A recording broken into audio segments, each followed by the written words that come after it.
if you're writing, chances are you have something that you're working on, whether it's a novel idea or a short story or poetry. But some days you sit down to write and it's just not happening for you. It's just not flowing and you just kind of want to be doing anything else. However, writing is most effective when you can do it as a consistent habit. For me, that means every day. By doing that, it sort of trains your brain to be creative on a schedule, which sounds like, Sam, that's not how creativity works. And I hear you, but actually it does, it turns out, for a lot of people. And so when you sit down and you're just not feeling it, the worst thing that you can do is be like, you know what, it's just not happening today. I'm just gonna walk away without having written a single word. Because if you do that enough times in a row, that's enough to kill your writing habit. And a writing habit is the best way to have a fulfilling and productive creative practice. So what I like to do is have a bank of prompts ready for those days so that I can just open up a separate document and write something that I know no one is going to look at, but is going to, one, help me keep my practice of writing every day. Two, it's going to help me get to know my character's world or story better. And three, it's going to give me a departure from whatever I'm working on. So it's not forcing me to do something that's just not flowing at the time. So today I'm going to share with you my 5 go-to writing prompts. And yes, there are only 5 of them, and that's because, as you'll see in a moment, these 5 writing prompts are very versatile in the sense that they could mean lots of different things, they could inspire lots of different things, and go in lots of different directions. So I'm hoping that they will help you in that way. Prompt number 1, take your character outside alone. Why are they there? What are they experiencing with all 5 senses? How is the outside world mirroring or contrasting their internal experience? And how is the setting helping to define the character or progress the story? So really obvious literal interpretation of this would be like someone's trying to climb a mountain. Maybe they're like running away from a bear. I don't know. What this prompt is designed to do is to help you tap into the 5 senses that your character is experiencing and ground them in their external world, which in turn helps ground the reader in your story. So details about what they smell, what they taste, what they feel on their skin, what they feel inside, as well as finding ways to make the physical setting that they're in impact their situation and impact their behavior and vice versa is a really great way to work through especially parts of your story where you're getting a little bit too in the character's head.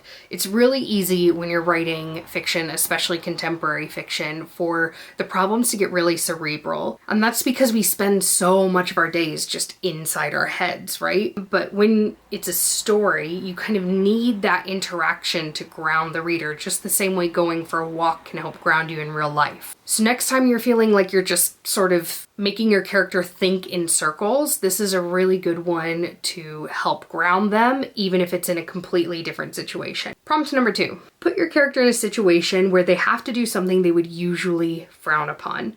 What makes them feel they have to do it? What does it mean for them to do it, both in the moment and in the future? What are the compromises and consequences they'll experience? This is a really good one for learning more about your character because it's going to help you establish like where their boundaries are. You have to do some thinking before you can start with this prompt. It's like, okay, what is a line that this character would normally never cross? And then what would be the thing that would make them cross it? Moral dilemmas are really, really important to narrative. It could be as small as they have to lie to someone they care about to protect someone else that they care about. Or maybe it's big, like they have to assassinate someone in order to do whatever else is important to them. It's the exploration of that trade-off that you're trying to get from this exercise. Prompt number 3, write a scene set in a completely different timeline, outside the lifetime of any of your characters. If it's a new story, write 2 different scenes set in different timelines. How do the events of the earlier timeline impact the latter?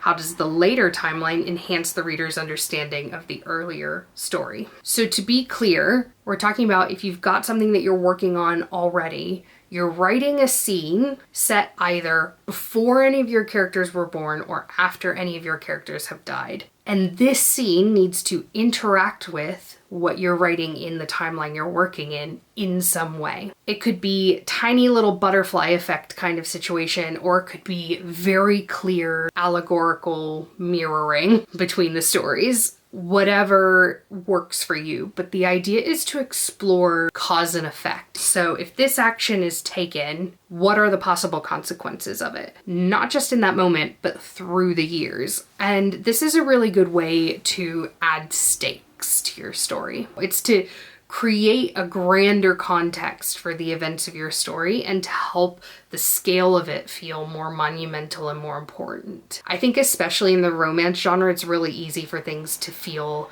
like just categorically unimportant. It's like, okay, you guys might break up and that would be really sad because maybe we like you as characters, but like, what else is gonna happen?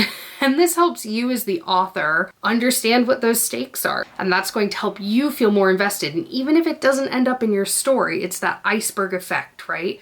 You're going to know the full depth of everything that is there, and it's going to find its way onto the page in just a small amount. Prompt number 4. Write a scene where your character is resisting something they feel is about to take over. It could be desire, an emotion, magic, someone else's control.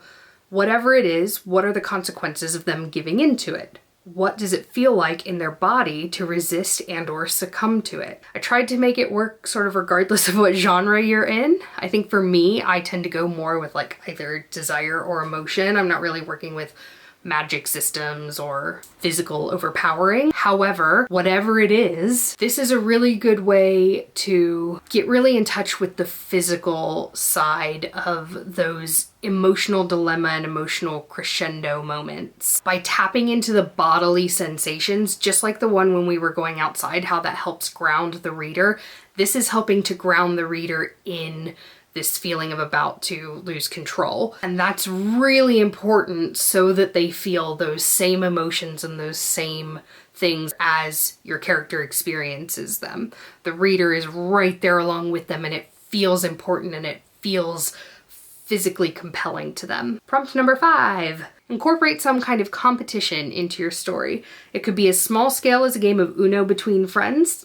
I have a game of Uno in the book I'm working on now. Or as large scale as the Olympics or a Hunger Games style event. How does the competition impact your characters in your story on the micro and macro level? Like I said, I have a game of Uno in the book that I'm working on at the moment because I actually used this prompt while I was writing one day. And I find this to be especially useful when you're introducing a character to a new social setting. So whether they've moved somewhere new or they've met new people or they've been forced into a new situation. It's really good because when someone is competing, you learn a lot about who they are as a person. You really see their most prominent personality traits sort of thrown into relief based on those of the people around them. So in a competition setting, again, whether that's the Hunger Games or Uno, the really loud, brave, smack-talking people are gonna become more so of those things, and the people that are kind of like quiet, play under the radar, sneaky, are gonna become more of that, and the people that are sort of unsure and unconfident are going to become more of that as well. And so you get these really interesting dynamics at play, and it can really help you